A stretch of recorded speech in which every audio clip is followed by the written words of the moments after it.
একটি স্মারক গ্রন্থ আকারে যদি প্রকাশ করা হয়, একটি স্মারক পুস্তিকা আকারে প্রকাশ করার পর যদি এটি বিতরণ করা হয়, তাহলে মাহফিলটি হারিয়ে যাবে না, মাহফিলটি আমাদের ঘরে ঘরে থেকে যাবে, আমাদের জীবনকে আলোকিত করবে। আমি আশা করব ওয়াজ মাহফিল, যেটি এই দেশের সবচেয়ে প্রাচীনতম কালচারের অন্যতম, এদেশের সবচেয়ে শক্তিশালী সংস্কৃতির অন্যতম হলো ওয়াজ মাহফিল। এই ওয়াজ মাহফিলগুলো আদর্শ ওয়াজ মাহফিলে পরিণত হবে। এই ওয়াজ মাহফিলগুলো মানুষের বিরক্তির কারণ হবে না।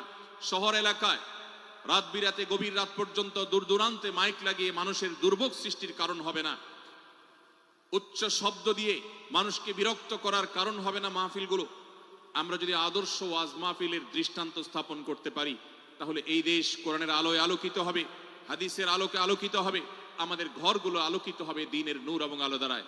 আল্লাহ রাব্বুল আলামিন আমাদের সবাইকে কোরআন এবং হাদিসের আলো থেকে আলোকিত হওয়ার তৌফিক দান করুন। আজকের এই মাহফিলে আমরা যেরকম সবাই সমবেত হয়েছি, মাশাআল্লাহ চরম নীরব নিস্তব্ধ পরিবেশে সবাই পিনপতন নীরব হয়ে এই মুহূর্তে কথা শুনছি। আমি আশা করব শেষ মুহূর্ত পর্যন্ত আমরা এই অবস্থা বজায় রাখবো। আরশে আজিমের মালিকের কাছে ফরিয়াদ করি, হে আল্লাহ, হে আরশের মালিক, আপনি আমাদের সবাইকে এখানে যেরকম